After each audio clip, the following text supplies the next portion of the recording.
Oya mumu nyina kwa ba esa matena se dem NYANSAPO kasa mfonyi so NYANSAPO wo si sane ne badwemba ene ye nemu de ehia bi na enam setiti obi ka na tachirema empronti na sabie krota asante kotokosi ye hu ye pe ebe hunti ene ye chichire boanti no ene NYANSAPO ye de mu komochi na yakaka ye ho kakra na ansa na no bomodin na subscribe share na like neja wadwenche efato efa emaye enche kra na opem so obetena akonya iso no na yese ye bekwa ye kwa nim finsia aduonu enum a enya asem keto a womodi kaka se ye be hye fan kokuru na yenku echi na yenkohwe abra wotena akonya so afi apem ahankona duokono enkoro no mu edi besi se onya finsia aduonu no sede ofa no esi eye a enipa kurukuru krakra firi amano ne titiru Vietnam mampanyina be de akire ene enintini yetwuru eba besra no ewo menhia no yenko tie opem so ensem odi tu dwane bi yeba yebeto aso yarefo na chese eno finsia aduonu enya asem keto akra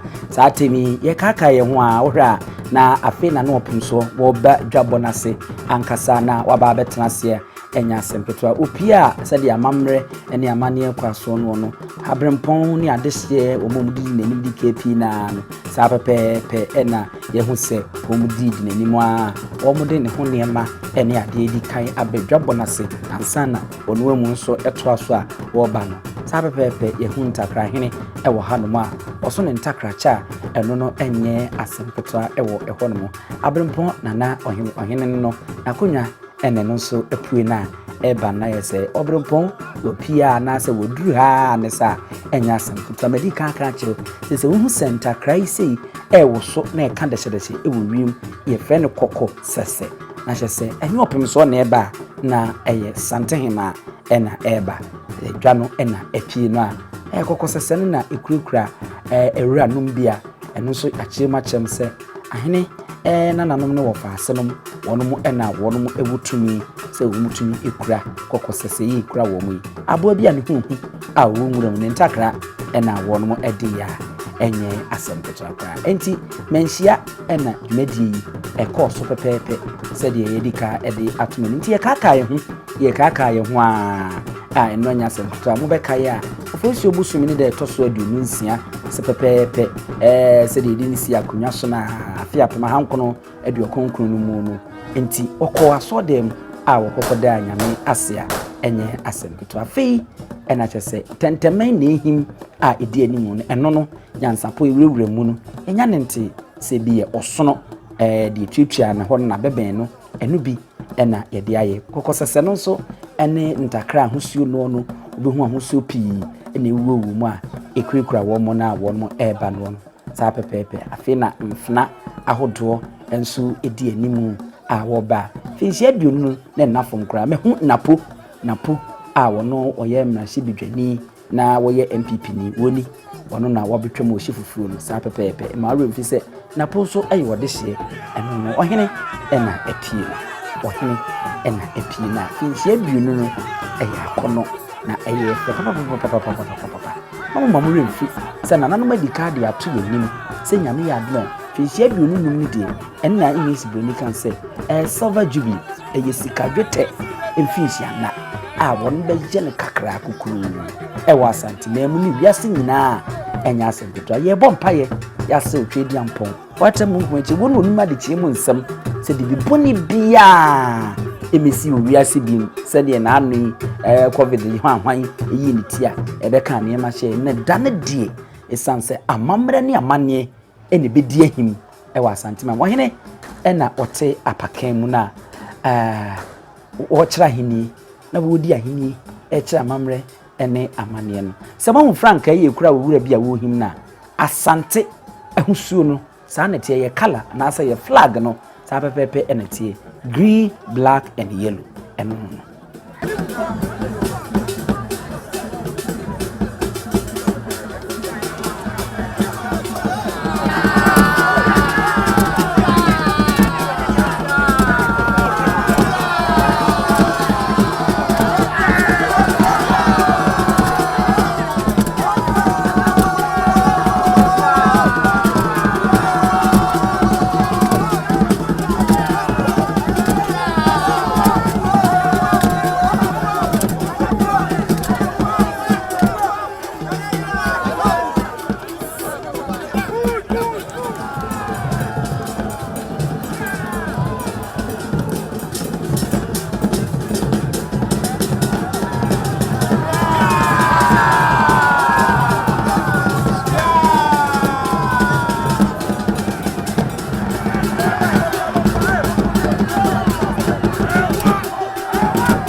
Sammy Natchez, what not serious, mammy and say, ma, one more essa, a woman, share, and no, when you're not serious, Anna, and say, Abram Pony, a man, your 4 one more buy and one more Natchez, one more so bad church, and this Atamono, Samosha,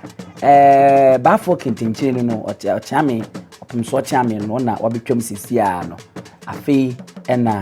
penny for one buy a man, your 42, your hook of Jumpianum, Nanado Danko Kufado Ghana man penny, or in a hookeny. We the what Kenya, ya Asanteman for Simon, was say mensa, one watchiano, or baby, Ebechiano. Nana, Abdanko Kufado, Mabaka dance, so I want not 4 minutes person that a marine fee, say open so none in tone.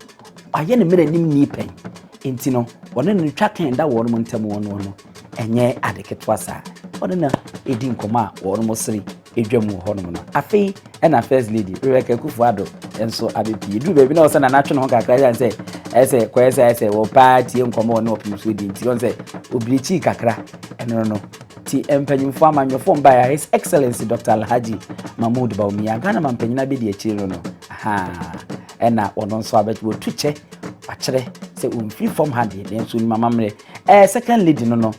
Samira Bawumia na wono so aba abechia no afia nkasa ene opim so twetwuru mutu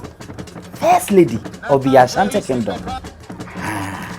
wono so aba abechia kama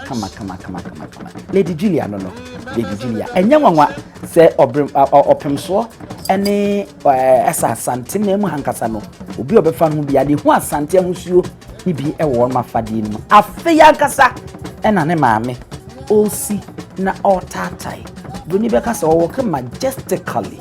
a wo ba edwabo na se a wo ba ase na obechia ne ba oye ni nua prekope ni mama meremu die oye ne ba no oba e no de nsa beto nsemu na wo chiae Asantehene nana kunedu ya do moto so miensa no ofa no yiye papa sa atebim ana enye asempetwa fra no Finchia eduonu na muguso amuhwe na tese finchia eduonu de na nei odi ni finchia eduonu mi nsande na satam Asantehene so bae no na ni finchia mienu mu ano abusia na se no ena commemorating the 20th anniversary of our reign. We are humbled by the presence here of so many emissaries and eminent chiefs who have traveled from far and near across oceans and continents to share with us tidings of amity and fraternity. We are pleased to welcome His Excellency the Vice President of the Republic of Suriname, who has made the long journey from the Pacific at the head of a 15-man delegation to be with us, and our grateful thanks go to our own head of state, His Excellency Nana Danko Kufuado, for the great honor he has accorded us in leading our elder statesmen and former heads of state, and indeed the whole nation, as our special guest of honor. Your Excellency the President of the Republic and noble guests, it was by the grace of God that we ascended the golden stool, assumed the mantle of our forefathers on April 26, 1999. Throughout our journey, we have sought His guidance and protection, and He has never failed us. So we must see some significance in the fact that our adekese, commemorating the 20th anniversary of our reign, coincides with one of the holiest days in the Christian calendar, a day of resurrection, a day of hope and renewal for mankind. And I pay tribute to eminent sons and daughters and friends across the world, men like the former president of the World Bank, James Wolfenson, to our late Bishop Kofi Annan, a great ambassador of peace and development for all mankind, His Holiness Pope Francis and the Archbishops of Canterbury, for giving us the opportunity to reflect the voice of traditional Africa at global level. By the grace of God and by the support of Nananum,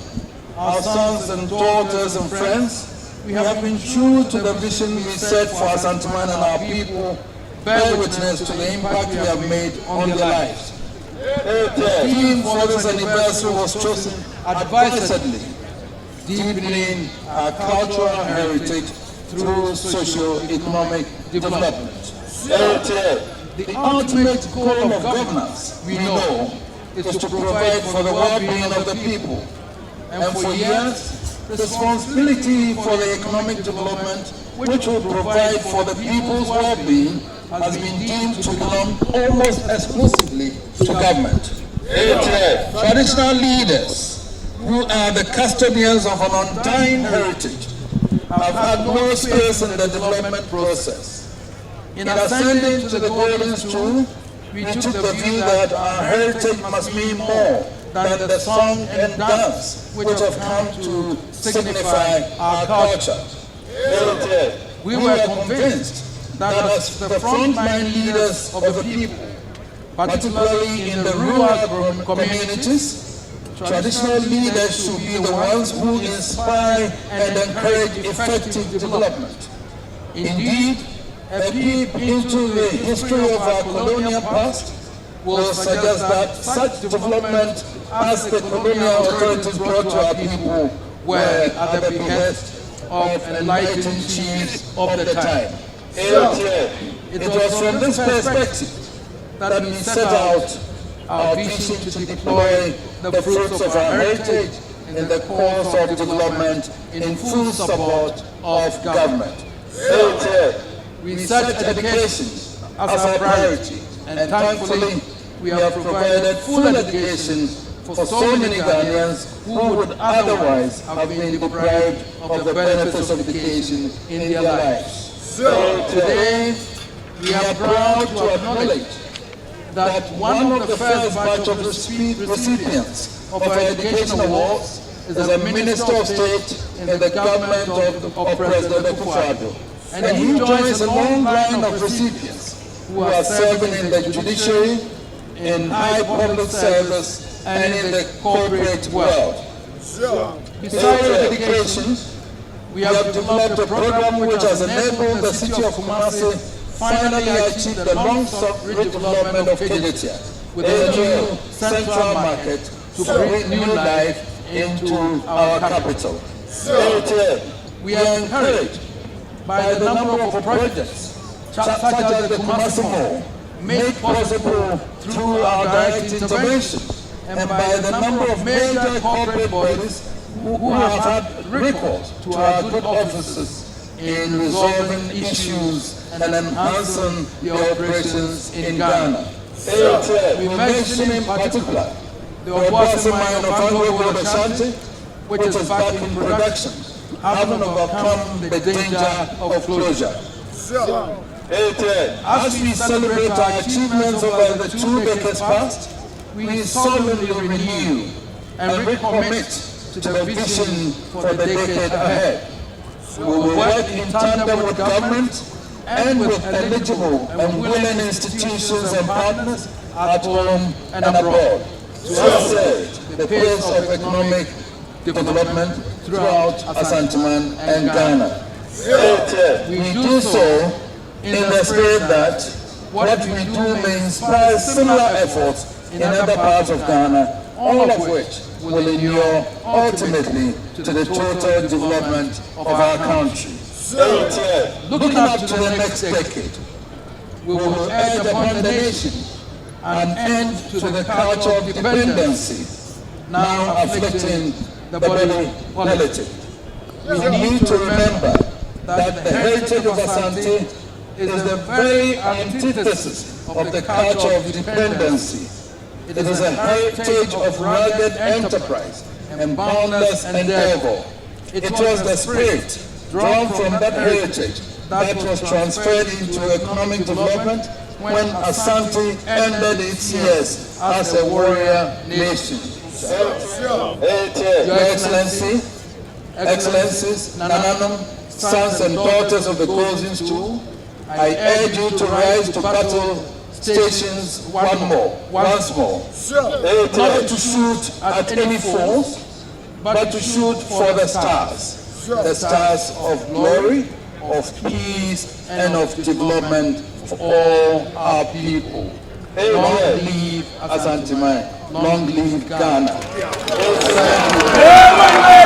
Arefo na chese eno ho asem eno no opem so na yekohwe na mfisia aduonu oye ne kokuru eye ne kakra na enye asem ketwa no enti free samre ya edi ekosi kotoni ma bosom de toso ensia no yegusu a chese ye hyefa na enye asem ketwa kra na ensem a wode tu dwane bi no no ene ye bo no tofa ede ama mu mfisia aduonu no mu no ene ye bo tofa no edi kan wode nase ede ema anintin atwetwuro binum ya amanyofo mampanyin na nadodanko akufuado a wokbo anan ebaaye na afei Vietnam mampanyin Dantan a wono baaye na wono bebo ano ema wo hye saa efen yi eno ene wode tu dwa wo kyiremu se wogi otwadi ampodi enti nyanwanwa se saa da no kra no sa wobehwe a ene akristofo owusɔre a esa ema nkwa na manipa nidaso no esa ene no ebetwahia ya eye da ba akopa ene wode aseda ede ma otwadi amponsan se wono ene obo no ho banye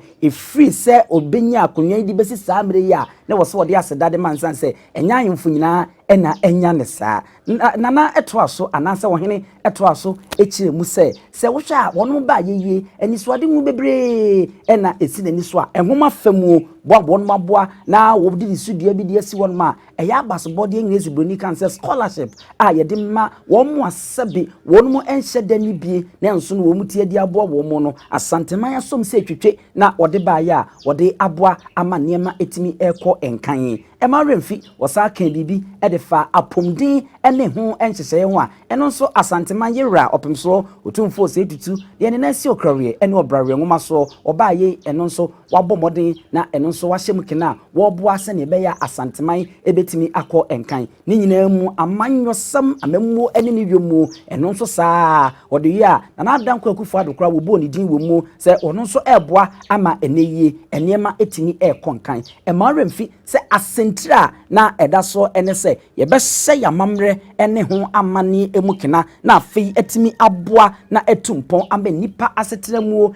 ene sikasam ni yedie mu etimi akonkan eno ne asentira finhia mpimienu ene fi se wonya finhia duonu obetena akonwa iso no na edaso a wode eto so enti maremfi se efri samre ye ya ekosi kotoni ma abosome ne da etoso nsia ne de opemso